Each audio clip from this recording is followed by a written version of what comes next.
Hello everyone, welcome back to my channel Infinity Research. Hope all of you doing well and fine. My name is Preeti, I am research scholar at IIT Bombay. तो इस channel पे हम PhD admission के advertisement और notification discuss करते हैं। तो आप यहाँ पे मेरे लेटेस्ट वीडियोस देख सकते हो या फिर प्लेलिस्ट में जाके आपके फेवरेट इंस्टीट्यूट के हिसाब से वीडियोस चेक कर सकते हो। मेरे अपकमिंग वीडियोस के लिए प्लीज मेरे चैनल को सब्सक्राइब कीजिए, वीडियो को लाइक कीजिए और अपने दोस्तों के साथ शेयर कीजिए। वीडियो देखने के बाद आपको कुछ भी डाउट लगे तो आप मुझे कमेंट करके या फिर टेलीग्राम चैनल पे ज्वाइन करके पूछ सकते हो। तो आज के इस वीडियो में हम बात करने वाले हैं आईआईटी पटना के बारे में। तो Indian institute of technology Patna की तरफ से पीएचडी के लिए एप्लीकेशन इनवाइट किए गए हैं। उसके लिए आपको उनके ऑफिशियल वेबसाइट पे जाना पड़ेगा विच iitp.ac.in। उसके बाद आपको यहाँ पे नोटिस बोर्ड दिखेगा जहाँ पे आपको एडवर्टाइजमेंट की डिटेल मिल जाएगी। उसके लिए आपको विवॉल भी कर सकते हैं। तो थर्ड ही एडवर्टाइजमेंट है पीएचडी एडमिशन स्प्रिंग सेमेस्टर। तो उस पे आपको क्लिक करना है। उसके बाद ये एडवर्टाइजमेंट ओपन हो जाएगा। तो इस एडवर्टाइजमेंट में सारी डिटेल आपको मिल जाएगी। तो एडवर्टाइजमेंट जो है 26 अक्टूबर को आ चुकी है और डिपार्टमेंट यहाँ पे सारे मेंशन किए हुए हैं और एरिया ऑफ रिसर्च भी डिटेल में दिया हुआ है। फर्स्ट डिपार्टमेंट है आपका केमिकल एंड बायोकेमिकल इंजीनियरिंग है जिसमें एरिया ऑफ रिसर्च यहाँ पे पूरे मेंशन किए हुए हैं। सेकंड है केमिस्ट्री, उसमें आपको inorganic, organic, physical chemistry area of research दिए हुए हैं। फिर है सिविल एंड एनवायरमेंटल इंजीनियरिंग, तो उसके डिटेल एरिया ऑफ रिसर्च यहाँ पे मेंशन किया हुआ है। फिर है कंप्यूटर साइंस एंड इंजीनियरिंग, उसके डिटेल्स आपको यहाँ पे मिल जाएंगे। उसके बाद इलेक्ट्रिकल इंजीनियरिंग है, उसके एरिया ऑफ रिसर्च यहाँ पे मेंशन है। फिर है ह्यूमैनिटीज एंड सोशल साइंस, उसके एरिया ऑफ रिसर्च आपको यहाँ पे मिल जाएंगे जहाँ पे आपको इकोनॉमिक्स है, फिर मैनेजमेंट है, जियोग्राफी है, सोशियोलॉजी है, साइकोलॉजी है। तो सारे एरिया ऑफ रिसर्च आपको यहाँ पे दिख जाएंगे। फिर मेटालर्जिकल एंड मटेरियल साइंस के एरिया ऑफ रिसर्च आपको यहाँ पे मिलेगा। मैथमेटिक्स से आपको यहाँ पे मिलेगा।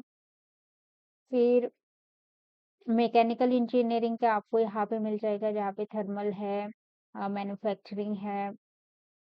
फिर फिजिक्स के एरिया ऑफ रिसर्च आपको यहाँ पे मिल जाएंगे। फिर यहाँ पे आपको नेक्स्ट पेज में आपको कैटेगरी ऑफ एडमिशन मिल जाएंगे।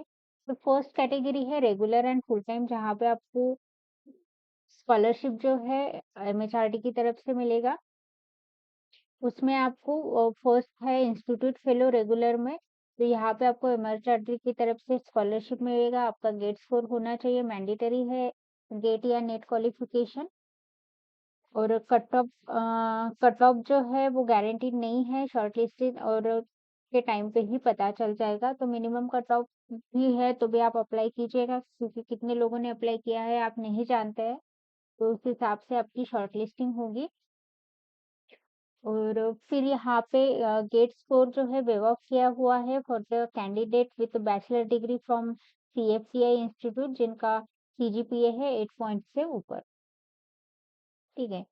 फिर सेकंड है एमई एमटेक एमफिल, जो है with GATE qualification not older than 5 years from last submission, वो भी अप्लाई कर सकते हैं। तो 5 साल पीछे का भी जिसके पास गेट स्कोर है 5 साल तक का, तो वो भी एमई एमटेक एमफिल वाले हैं तो वो अप्लाई कर सकते हैं। ऐसे नहीं है कि आपका वैलिड गेट स्कोर ही होना चाहिए, बस आपका गेट क्वालिफिकेशन होना चाहिए बस एप्लीकेशन करने के लिए।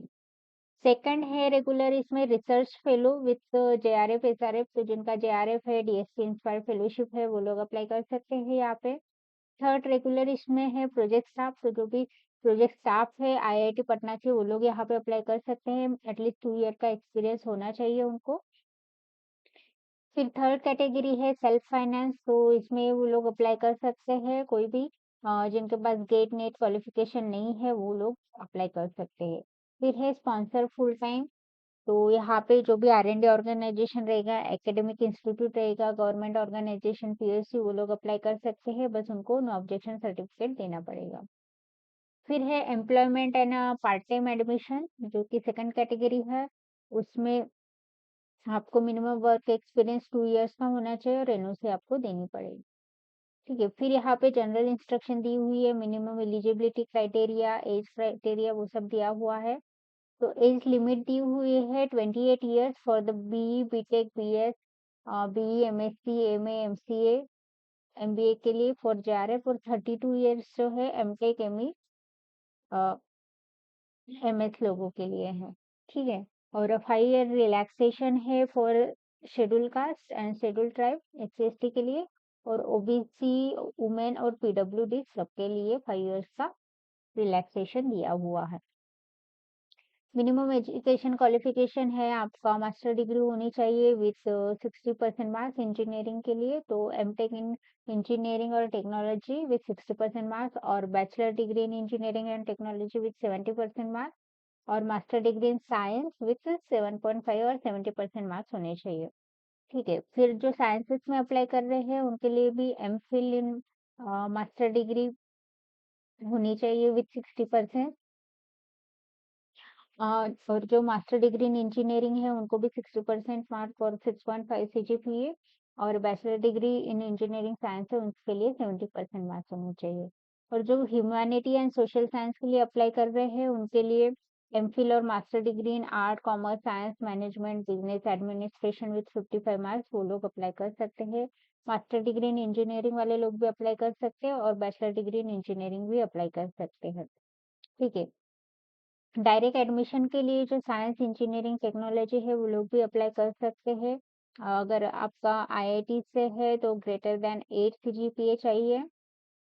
और मास्टर फ्रॉम आईआईटीज आईएससी है तो उनको ग्रेटर देन 8.5 सीजीपीए चाहिए। तो लोग डायरेक्ट एडमिशन के लिए अप्लाई कर सकते हैं। 5% रिलैक्सेशन जो है एससी एसटी के लिए होगा। रिजर्वेशन एज पर गवर्नमेंट रूल होगा। फाइनेंशियल सपोर्ट आपको 37,000 पर मंथ मिलेगा फॉर फर्स्ट 2 ईयर, और 42,000 पर मंथ मिलेगा उसके बाद के ईयर्स के लिए, अप टू 3 ईयर्स। ठीक है। Withdraw policy, health care policy सब कुछ यहाँ पे मेंशन किए हुए हैं। एप्लीकेशन फॉर्म की फीस यहाँ पे मेंशन की हुई है। तो जनरल, इकोनॉमिकली वीकर सेक्शन और ओबीसी एनसीएल के लिए 1000 रुपीज है, और बाकी सबके लिए एससी एसटी पीडब्ल्यूडी ट्रांसजेंडर और सारे वुमेन कैंडिडेट उनके लिए 500 रुपीज है। वो एप्लीकेशन फी आपको एसबीआई कलेक्ट थ्रू पे करनी है, तो आपको यहाँ पे क्लिक करके आपको पेमेंट करना पड़ेगा, और जो भी रजिस्ट्रेशन नंबर मिलेगा, रेफरेंस नंबर रहेगा पेमेंट का, वो आपको एप्लीकेशन फॉर्म में फिल करना पड़ेगा। ठीक है। तो एप्लीकेशन फॉर्म फिल करते वक्त आपको यहाँ पे क्लिक करना है जहाँ से आपका ऑनलाइन एप्लीकेशन फॉर्म ओपन हो जाएगा, और सारी डिटेल आपको फिल करनी है। ठीक है। फिर यहाँ पे इम्पोर्टेंट डेट्स मेंशन की हुई है। तो ऑनलाइन एप्लीकेशन जो है 26 अक्टूबर को स्टार्ट हो चुके हैं, और लास्ट डेट जो है 16 नवंबर है, तो उससे पहले आपको एप्लीकेशन फॉर्म फिल करना है। ठीक है। बाकी डिटेल्स के लिए अगर आप कुछ भी डाउट रहे, क्वेरी रहे, तो आप यहाँ पे कांटेक्ट कर सकते हैं। जो भी इशू रहे आप यहाँ पे उनको कॉल करके या फिर ईमेल करके पूछ सकते हैं। तो ध्यान रखिए आपको 16 नवंबर से पहले एप्लीकेशन फॉर्म फिल करना है। तो इस वीडियो के लिए बस इतना ही। Thank you so much for watching.